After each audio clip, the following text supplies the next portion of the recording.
धन धन बाबा दीप सिंह जी। जब नवाब ने पढ़ी नमाज पर गुरु नानक जी मुस्कुरा दिए। एक बार की बात है, गुरु नानक देव जी अपने साथियों वाला और मर्दाना के साथ यात्रा पर निकले हुए थे। चलते चलते वे दिल्ली के पास एक नगर पहुँचे जहाँ एक मशहूर नवाब रहता था। वह रोज़ नमाज पढ़ता था और खुद को बहुत बड़ा धर्मात्मा समझता था। लोगों ने गुरु नानक जी से कहा, गुरु जी, यहाँ के नवाब बहुत धार्मिक हैं। वह दिन में 5 बार नमाज पढ़ते हैं। गुरु नानक जी मुस्कुराए और बोले, अच्छा तो चलो हम भी उनकी नमाज देखने चलते हैं। नवाब की नमाज का समय। थोड़ी देर बाद जब नमाज का समय हुआ तो नवाब ने इमाम के साथ नमाज पढ़नी शुरू की। सब लोग बहुत आदर से खड़े थे और नमाज के शब्द ज़ोर ज़ोर से पढ़े जा रहे थे, लेकिन गुरु नानक देव जी चुपचाप खड़े होकर मुस्कुरा रहे थे।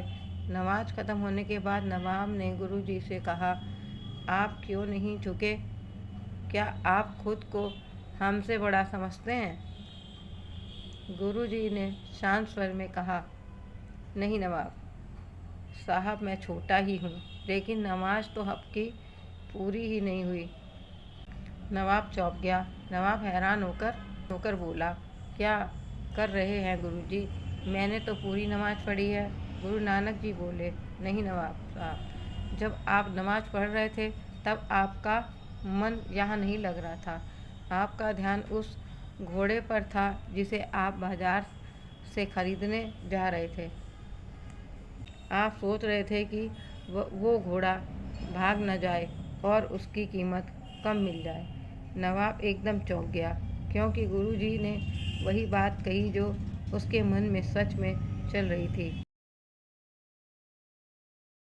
नमाज के शब्द तो बोल रहा था, वह नमाज के शब्द बोल रहा था, पर मन पूरी तरह सांसारिक बातों में था।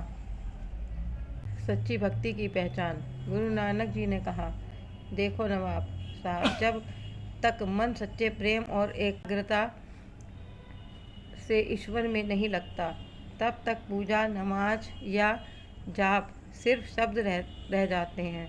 सच्ची इबादत वही है जिसमें मन, वचन और कर्म तीनों ईश्वर में लीन हो। नवाब की आंखों में आंसू आ गए। वह गुरुजी के चरणों में गिर पड़ा और बोला, गुरुजी, आज आपने मेरी आंखें खोल दी। अब मैं सच्चे दिल से ईश्वर को याद करूँगा।